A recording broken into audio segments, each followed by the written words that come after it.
अंतरिक्ष की अनंत गहराइयों के बीच से निकलकर एक विशाल स्पेसशिप पृथ्वी की ओर बढ़ रहा था।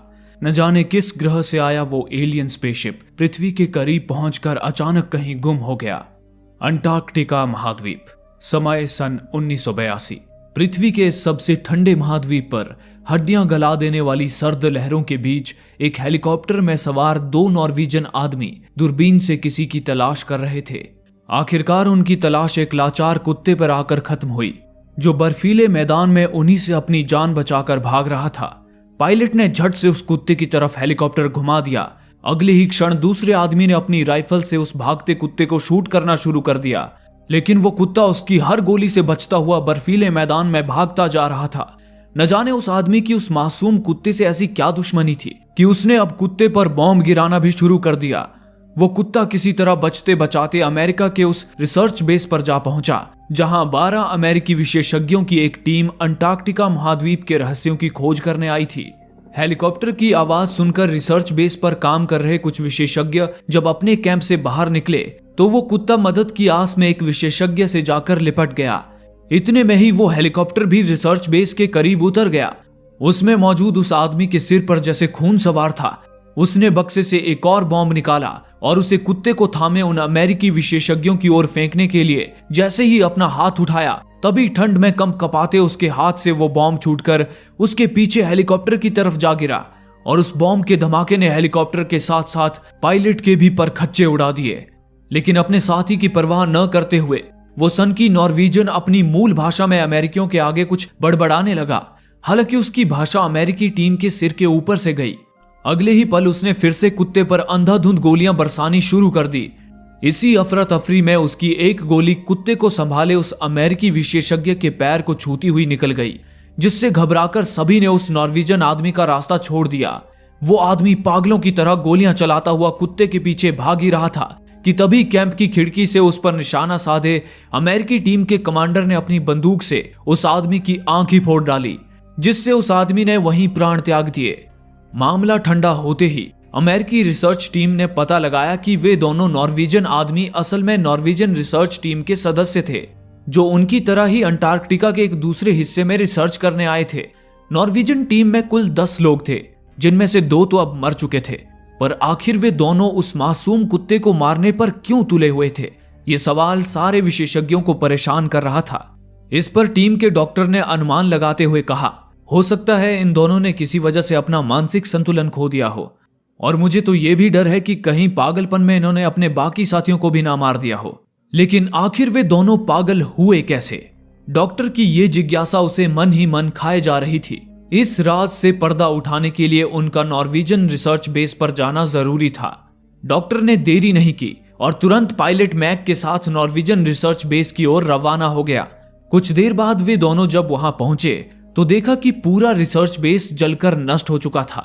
वे उनके तबाह हो चुके कैंप में जाकर खोजबीन करने लगे। तभी उन्हें वहां एक कमरे के दरवाजे पर एक कुल्हाड़ी घुसी हुई दिखाई दी, जो खून से सनी थी। वे जब उस कमरे में गए तो मालूम चला कि कोई उस दरवाजे को अंदर से ब्लॉक करने की कोशिश में था। डॉक्टर जब उस कमरे में थोड़ा आगे गया तो उसे अपने पैरों के नीचे खून के निशान नजर आए। उस खून से होते हुए डॉक्टर की नजरें जब सामने की ओर गई तो उसने वहां एक भयानक मंजर देखा। सामने कुर्सी पर एक आदमी की लाश पड़ी थी। उसके हाथ में एक उस्तरा था, जिससे उसने अपनी ही गर्दन काट ली थी। साथ ही उसने अपने दोनों हाथों की नसें भी चीर ली थी, जिससे बहता खून ठंड में जमकर बर्फ बन चुका था। आखिर उस जगह पर ऐसा क्या हुआ होगा जिससे वो आदमी खुद को ऐसी भयानक मौत देने पर मजबूर हो गया? ये सोचकर ही डॉक्टर का दिल दहल उठा। वहीं एक दूसरे कमरे में मैक को एक बर्फ की बड़ी सी सिल्ली मिली, जिसके अंदर रखी किसी चीज को अब बाहर निकाला जा चुका था। शायद वो चीज किसी प्राचीन जानवर का फॉसिल यानी कि जीवाश्म होगा। ये अनुमान लगाते हुए डॉक्टर और मैक कैंप से बाहर आए ही थे कि तभी उन्होंने कुछ ऐसा देखा जिसने उनके दिमाग को झंझोड़ कर रख दिया। उनके सामने एक अजीब से प्राणी की जली हुई लाश पड़ी थी। वो लाश किसी इंसान की थी या किसी जानवर की, ये समझना उनके लिए भी मुश्किल था। उनकी खोजबीन उस लाश पर आकर खत्म हो गई और वे नॉर्वेजियन के कुछ जरूरी दस्तावेजों और सामानों के साथ उस जली हुई लाश को लेकर अपने रिसर्च बेस पर वापस लौट आए। इसी दौरान नॉर्वेजियन से बचकर आया वो कुत्ता खिड़की से उन पर अपनी नजरें गड़ाए खड़ा था। उन्होंने उस लाश को ले जाकर ऑटोप्सी रूम में रख दिया, जहां सारे विशेषज्ञ उस लाश को घेरे हुए खड़े थे। उस लाश का चेहरा ऐसा था मानो उसकी खोपड़ी अपनी ही खाल से बाहर आने की कोशिश कर रही हो। उसे देख वे सारे विशेषज्ञ भयभीत हो चुके थे। वहीं वो कुत्ता अब ऑटोप्सी रूम में भी पहुंच गया और उस लाश को घूरने लगा। इसी बीच बायोलॉजिस्ट ने उस लाश की ऑटोप्सी शुरू की। उसने जब उसका हर एक अंदरूनी अंग बाहर निकाला तो पता चला कि वो एक इंसान की ही लाश थी। लेकिन किसी इंसान का रूप इतना भयानक कैसे हो सकता है, इस सोच ने सारे विशेषज्ञों को असमंजस में डाल दिया था। इसी तरह दिन ढल गया। दिन भर के काम से थक चुके सारे विशेषज्ञ रात के वक्त गेम्स खेलकर अपना मन बहला रहे थे। उन 12 लोगों की टीम में एक डॉग ट्रेनर भी था जो बर्फ में स्लेड कार्ट खींचने वाले कुत्तों की देखरेख करता था। उस डॉग ट्रेनर ने नॉर्वेजन से बचकर आए उस कुत्ते को जब कैंप में यहाँ वहां भटकते देखा तो उसने बाकी कुत्तों के साथ उसे भी पिंजरे में ले जाकर बंद कर दिया। वो कुत्ता बिल्कुल शांत था। वो सो रहे बाकी कुत्तों के बीच आया और वहां बुत बनकर बैठ गया। तभी एकाएक बाकी कुत्तों ने उस पर ऐसे भौंकना शुरू कर दिया मानो उन्होंने किसी शैतान को देख लिया हो। अचानक उस कुत्ते के मुंह से खून की धार बहने लगी और देखते ही देखते उसकी खोपड़ी उसकी खाल से बाहर निकल आई। अब उस कुत्ते के मुंह की जगह सिर्फ उसकी जीभ बाहर लपलपा रही थी और उसके पूरे शरीर से लगातार टेंटिकल्स बाहर निकल रहे थे। वो कुत्ता एक भयानक प्राणी का रूप ले चुका था। उसे देख बाकी कुत्ते डरकर भागने की कोशिश करने लगे, लेकिन अगले ही पल उस प्राणी के शरीर से मकड़ी जैसे पैर बाहर निकल आए और उसने उन भाग रहे कुत्तों पर कोई चिपचिपा तरल पदार्थ छोड़ना शुरू कर दिया। उधर डॉग ट्रेनर कुत्तों के भौंकने की आवाज सुनकर वापस पिंजरे की तरफ आया। उसने जैसे ही पिंजरा खोला उसके ऊपर से उछलकर कुछ कुत्ते भाग खड़े हुए। अगले ही पल डॉग ट्रेनर को पिंजरे से बाहर आते उस प्राणी के टेंटेकल्स दिखे, जिसे देख डर के मारे उसने पिंजरे का दरवाजा बंद कर दिया और तुरंत अपने साथियों को वहां बुला लिया। वे सभी सहमे हुए थे। मैक बंदूक लिए उनकी अगुवाई कर रहा था। वे दबे पांव जैसे ही पिंजरे के करीब पहुंचे तो अंदर का भयानक दृश्य देख उनका कलेजा तक कांप उठा।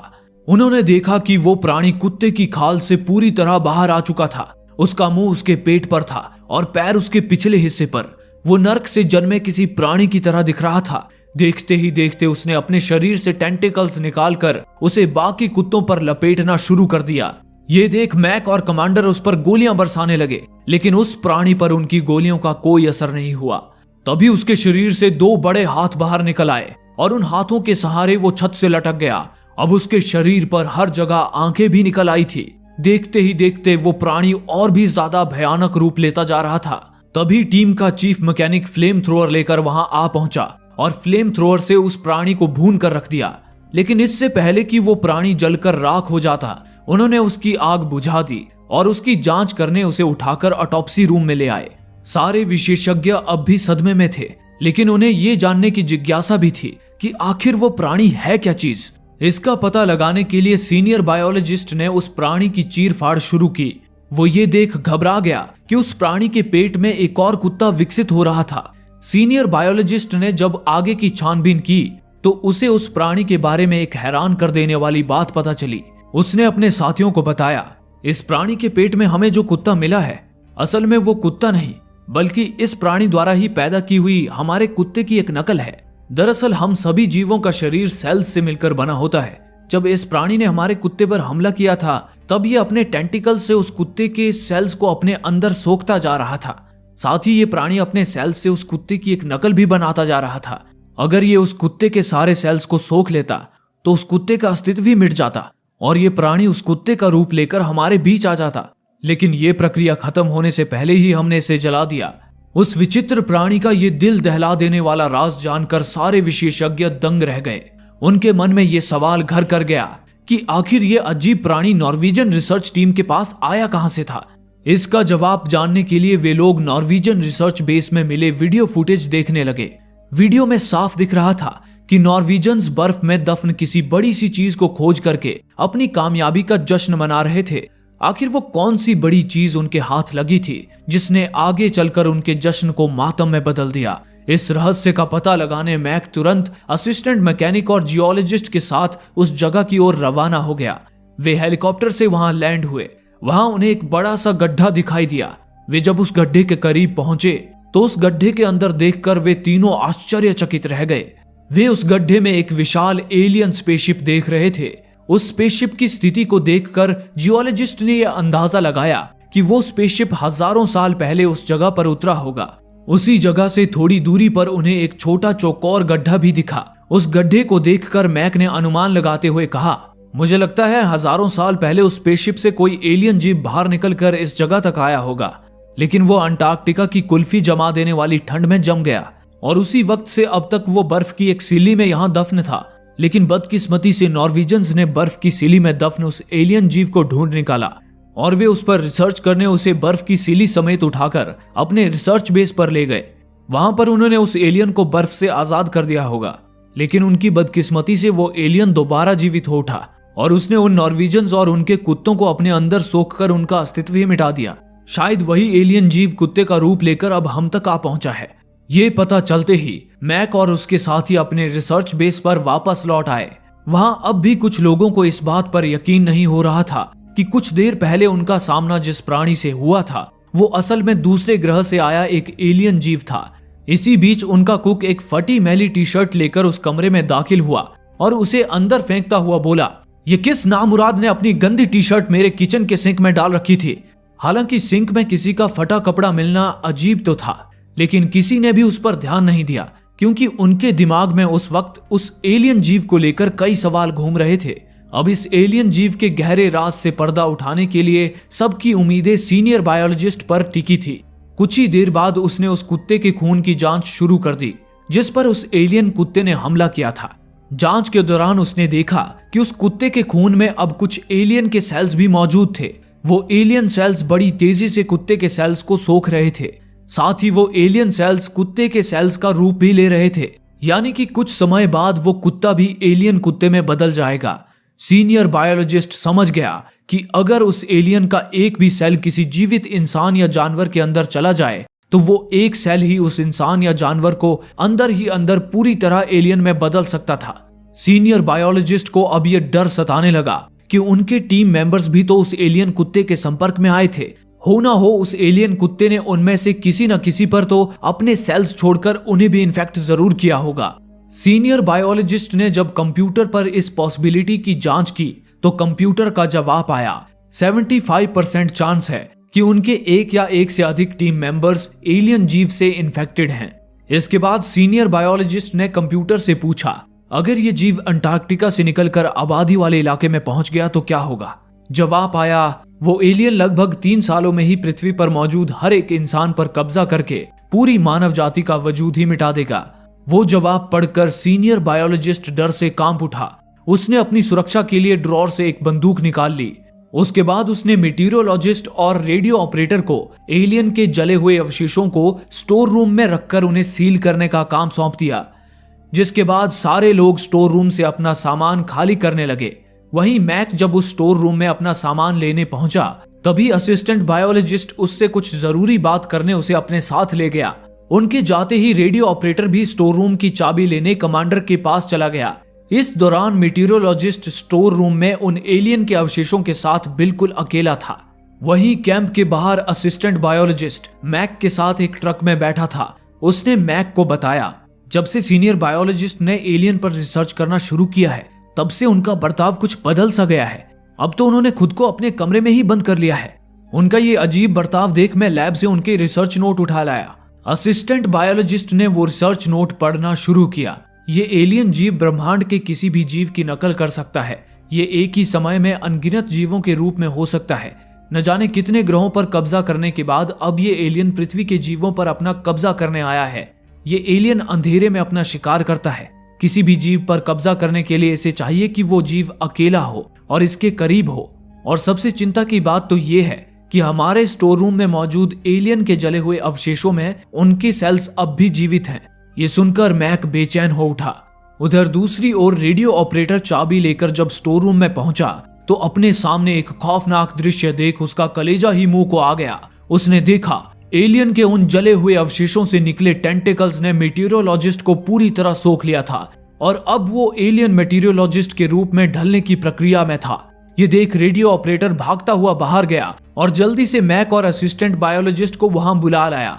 लेकिन तब तक मीटीरियोलॉजिस्ट का रूप ले चुका वो एलियन खिड़की तोड़कर भाग निकला था। हालांकि उसके शरीर का कुछ हिस्सा अब भी पूरी तरह इंसानी स्वरूप में नहीं आया था। इसलिए वो एलियन ज्यादा दूर तक भाग नहीं पाया और वो लड़खड़ाकर गिर पड़ा।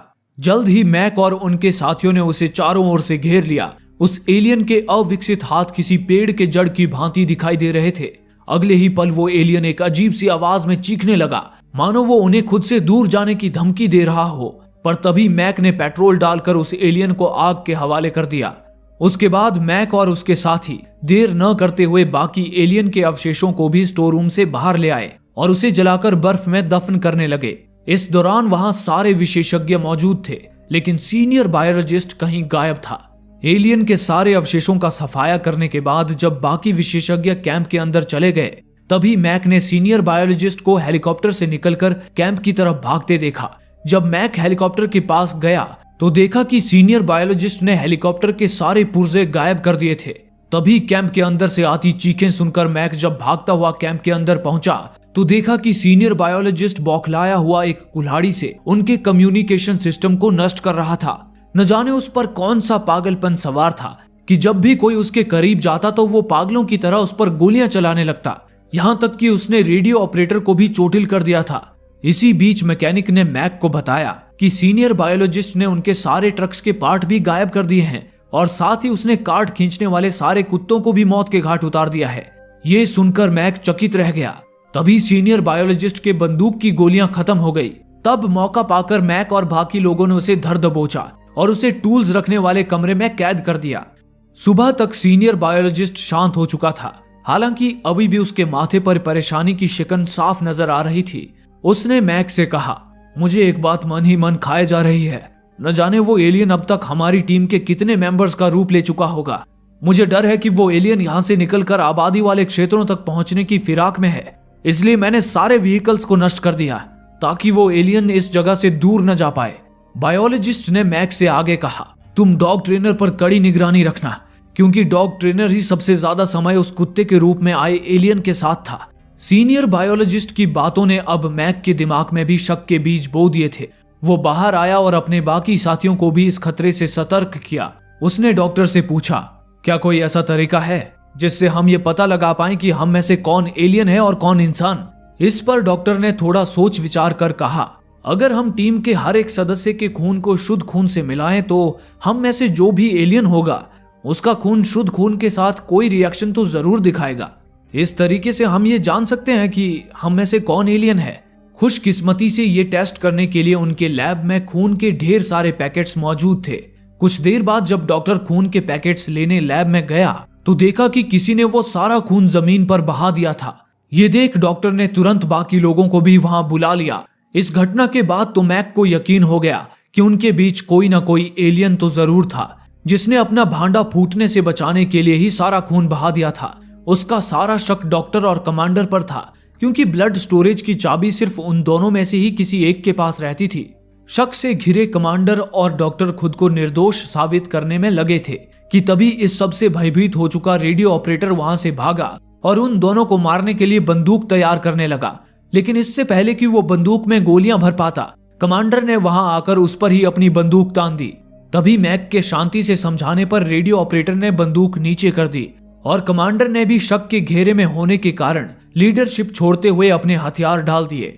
जब तक ये एलियन की पहेली सुलझ नहीं जाती तब तक सभी ने आपसी सहमति से मैक को अपना नया लीडर चुन लिया। अब मैक को अपनी सूझबूझ से पता लगाना था कि उनमें से कौन एलियन है और कौन इंसान। मैक ने सबसे पहले डॉक्टर, कमांडर और डॉग ट्रेनर को बाकियों से दूर खड़ा कर दिया, क्योंकि सभी लोगों के शक की सुई उन तीनों पर ही अटकी हुई थी।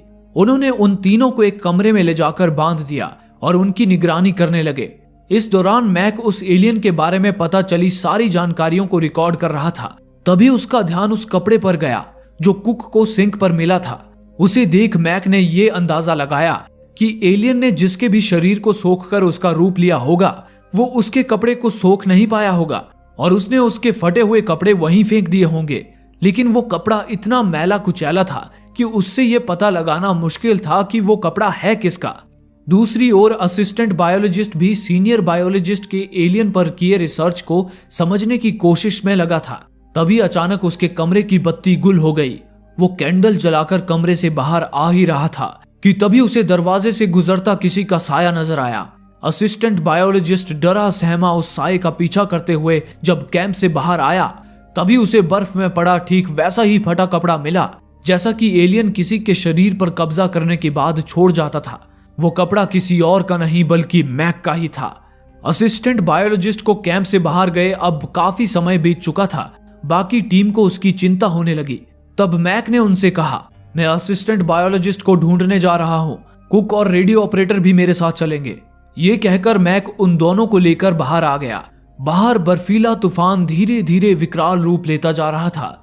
उस तूफान में मैक और उसके साथी असिस्टेंट बायोलॉजिस्ट की तलाश कर रहे थे। तभी उन्हें बर्फ में दबी किसी की जली हुई लाश मिली। उस लाश के साथ मिले चश्मे से पता चला कि वो असिस्टेंट बायोलॉजिस्ट की ही लाश थी। उसे देख कुक ने घबराकर कहा, हे ईश्वर, आखिर उस एलियन ने इसे जलाया क्यों? बाकी लोगों की तरह इसे भी सोख क्यों नहीं लिया? इस पर मैक ने अनुमान लगाते हुए कहा, शायद असिस्टेंट बायोलॉजिस्ट को एलियन ने इन्फेक्ट कर दिया था, लेकिन वो एलियन पूरी तरह उस पर कब्जा कर पाता उससे पहले ही असिस्टेंट बायोलॉजिस्ट ने खुद को जलाकर अपनी हत्या कर ली होगी। मैक ने रेडियो ऑपरेटर से कहा, तुम कैंप में जाकर बाकियों को भी असिस्टेंट बायोलॉजिस्ट के मौत की खबर दे दो। मैं कुक के साथ अपने कैबिन में जा रहा हूँ। कुक ने चौंकते हुए पूछा, लेकिन कैबिन में क्यों? मैक ने कहा, क्योंकि कैबिन से निकलने से पहले मैंने कमरे की लाइट्स ऑफ की थी, लेकिन अब वो जल रही हैं। जरूर वहां कुछ गड़बड़ है। ये कहकर मैक कुक के साथ अपने कमरे की तरफ चला गया। इसी तरह काफी समय बीत गया, लेकिन मैक और कुक वापस लौटकर नहीं आए। मैक ने जाने से पहले अपने साथियों को ये इंस्ट्रक्शन दिया था कि अगर वे 20 मिनट में वापस नहीं आए तो कैंप के सारे दरवाजे लॉक कर देना और उन्हें किसी के लिए भी मत खोलना। इस बात पर अमल करते हुए वे लोग कैंप के सारे दरवाजे अच्छी तरह लॉक करने लगे। तभी जियोलॉजिस्ट ने किसी को कैंप की ओर आते देखा। वो अपने साथियों को आवाज लगाने ही वाला था कि अचानक उसके सीने में दर्द सा उठा। दरअसल जियोलॉजिस्ट दिल की बीमारी से जूझ रहा था। उसने किसी तरह खुद को संभाला और अपने साथियों को वहां बुला लिया। जब उन्होंने दरवाजा खोला तो देखा कि कुक अकेला ही वापस लौट आया था। वो बहुत ज्यादा डरा हुआ था। उसने टीम को मैक का फटा हुआ शर्ट दिखाते हुए कहा, ये फटा हुआ शर्ट मुझे मैक के कमरे में मिला है। मैं किसी तरह उसे चकमा देकर भाग आया हूँ। उस फटे हुए शर्ट को देख सारे लोग समझ गए थे कि एलियन मैक के शरीर पर भी कब्जा कर चुका था। तभी किसी ने दरवाजा खटखटाया। उन्हें पूरा यकीन था कि दरवाजे पर जरूर मैक ही होगा, इसलिए किसी ने भी दरवाजा नहीं खोला और मैक को ठंड में ही मरने के लिए छोड़ दिया। कुछ ही देर बाद उन्हें स्टोर रूम से खिड़की टूटने की आवाज आई। उस आवाज को सुनकर वे सारे स्टोर रूम की तरफ भागे। वो मैक ही था जो स्टोर रूम की खिड़की तोड़कर अंदर आ चुका था। उसने स्टोर रूम का दरवाजा भी अंदर से बंद कर लिया था, क्योंकि उसे भी अंदाजा हो चुका था कि सारे लोग उस पर एलियन होने का शक कर रहे हैं। तभी गुस्से से बौखलाए मैकेनिक ने कुल्हाड़ी से स्टोर रूम का दरवाजा तोड़ दिया। वो जब फ्लेम थ्रोअर से मैक को जलाने अंदर गया तो देखा मैक अपने एक हाथ में बॉम्ब और दूसरे हाथ में फ्लेयर जलाए लिए खड़ा था। मैक ने उनसे कहा, देखो तुम लोग मुझे गलत समझ रहे हो। मैं एलियन नहीं हूं। कोई मेरे फटे हुए कपड़े यहाँ वहां रखकर मेरे खिलाफ साजिश रच रहा है। अगर इसके बावजूद भी तुम में से किसी ने मुझे मारने की कोशिश की तो मैं बॉम्ब से अपने साथ साथ तुम सबके चिथड़े उड़ा दूंगा। ये सुनकर मौत के डर से सबने अपने हथियार डाल दिए। फिर मैक उस कमरे से बाहर निकलने लगा। तभी कुक और जियोलॉजिस्ट ने पीछे से उसे दबोचने की कोशिश की, पर मैक ने उन्हें खुद से दूर गिरा दिया। इसी जद्दोजहद में अचानक जियोलॉजिस्ट को हार्ट अटैक आ गया। मामले की गंभीरता को देखते हुए मैक ने उन्हें जल्दी डॉक्टर को वहां बुलाने के लिए कहा। उसके बाद वे सभी लैब में आ गए, जहां डॉक्टर ने तुरंत जियोलॉजिस्ट का इलाज शुरू कर दिया। कुछ शुरुआती ट्रीटमेंट देने के बाद डॉक्टर ने जियोलॉजिस्ट को डिफाइब्रिलेटर से शॉक दिया, लेकिन जियोलॉजिस्ट का शरीर वैसे ही बेजान पड़ा रहा। ये देख डॉक्टर ने उसे दोबारा शॉक देने के लिए जैसे ही अपना हाथ आगे बढ़ाया, तभी अचानक जियोलॉजिस्ट के पेट से एक बड़ा सा मुंह खुल गया और उसने डॉक्टर के दोनों हाथ काटकर धड़ से अलग कर दिए। ये देखकर सभी डर से कांप उठे। वो जियोलॉजिस्ट नहीं बल्कि उसके रूप में एलियन था। दरअसल एलियन जिसके भी शरीर की नकल करता था वो उसकी यादें, आदतें और यहां तक कि उसकी बीमारियां भी कॉपी कर लेता था।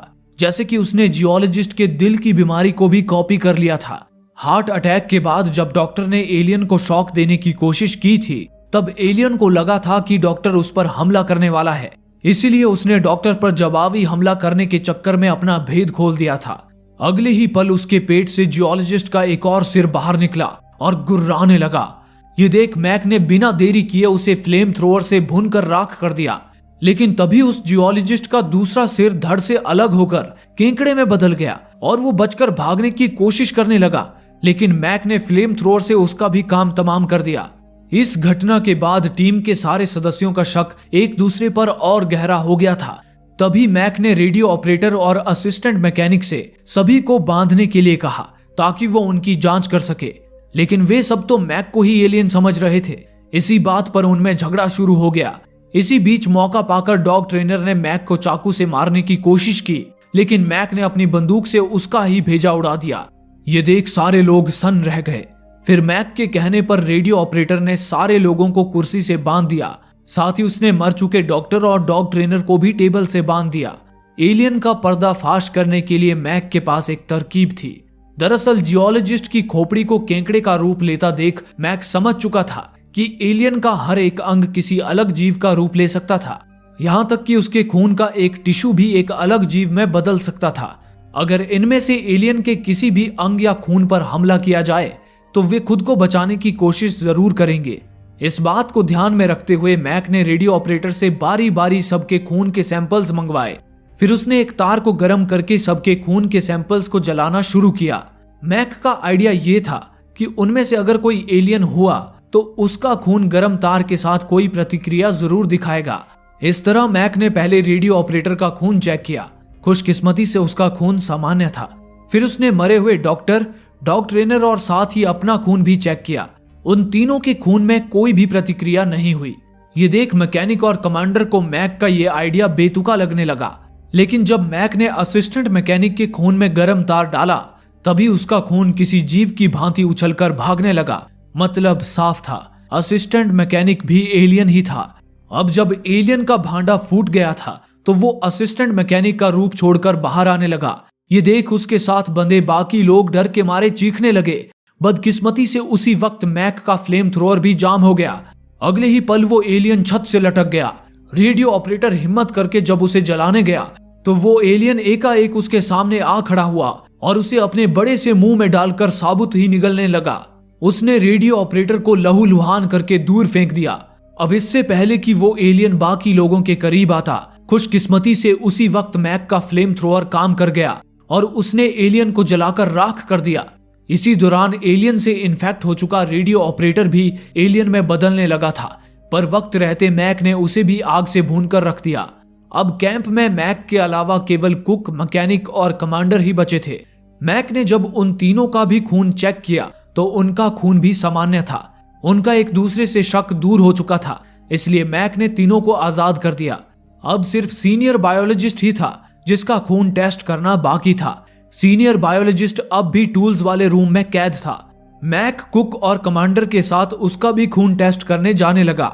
इस दौरान मैकेनिक कैंप की रखवाली कर रहा था। जाते जाते मैक ने मैकेनिक को निर्देश दिए, अगर सीनियर बायोलॉजिस्ट हमारे बिना कैंप के अंदर आने की कोशिश करे तो तुम उसे बेझिझक जला देना। ये बताकर मैक, कुक और कमांडर के साथ जब सीनियर बायोलॉजिस्ट के कमरे में पहुंचा तो देखा कि सीनियर बायोलॉजिस्ट के कमरे का दरवाजा खुला हुआ था और सीनियर बायोलॉजिस्ट वहां से गायब था। ये देख वे तीनों बौखला गए और सीनियर बायोलॉजिस्ट के कमरे की छानबीन करने लगे। इसी दौरान उन्हें फ्लोर के नीचे एक सुरंग नजर आई। वे तीनों जब उस सुरंग में गए तो उन्हें सुरंग के छोर पर एक अधूरी बनी एलियन स्पेसशिप दिखाई दी। उस स्पेसशिप में लगे हेलीकॉप्टर और ट्रक्स के पुर्जों को देखकर वे समझ गए कि एलियन उसी वक्त से सीनियर बायोलॉजिस्ट का रूप ले चुका था जब वो हेलीकॉप्टर और ट्रक्स को खराब कर रहा था। असल में वो उनके पुर्जों को चुराकर स्पेसशिप बना रहा था ताकि वो वहां से निकलकर आबादी वाले इलाके तक पहुंच सके।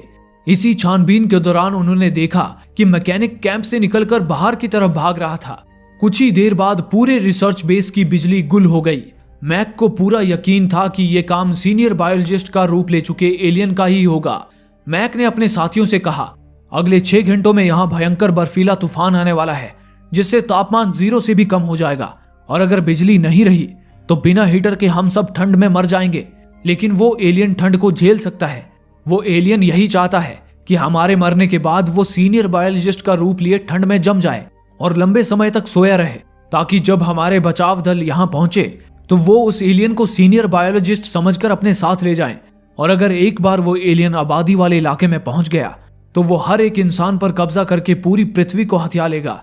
मैक ने ठान लिया कि वो मर जाएगा, लेकिन एलियन को अपने मंसूबे में कामयाब नहीं होने देगा। उसने कुक और कमांडर के साथ मिलकर एक प्लान बनाया जिसके तहत उन्हें उस पूरी जगह को गर्म करना था ताकि एलियन ठंड में जम ना पाए।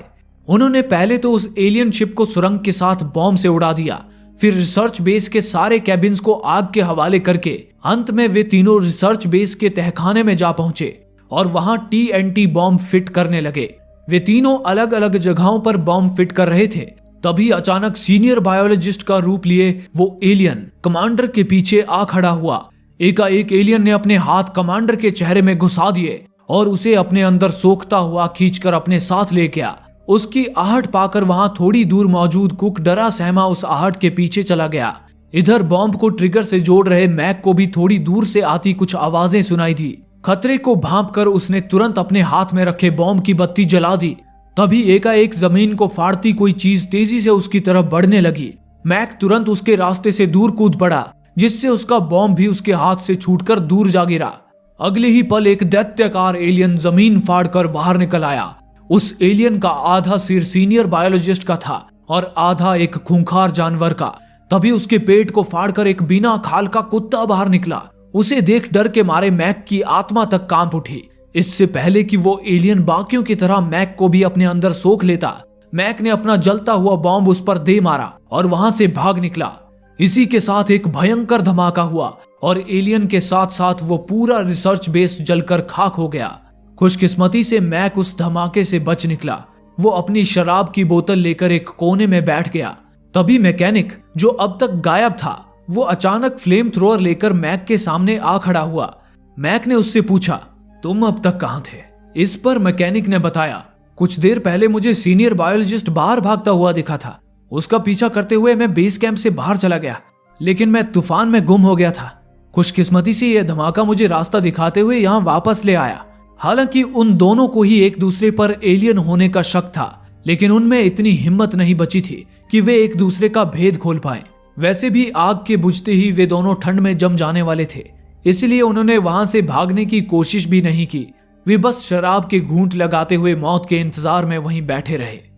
दोस्तों, आप में से काफी लोगों का कहना है कि हमारे वीडियोस आप तक नहीं पहुंच पा रहे हैं। उसके लिए आप सब्सक्राइब बटन को दबाने के बाद नोटिफिकेशन बेल पर क्लिक करें और ऑल का ऑप्शन सिलेक्ट कर लें, ताकि हमारी सारी वीडियोस की नोटिफिकेशन आप तक पहुंच सके।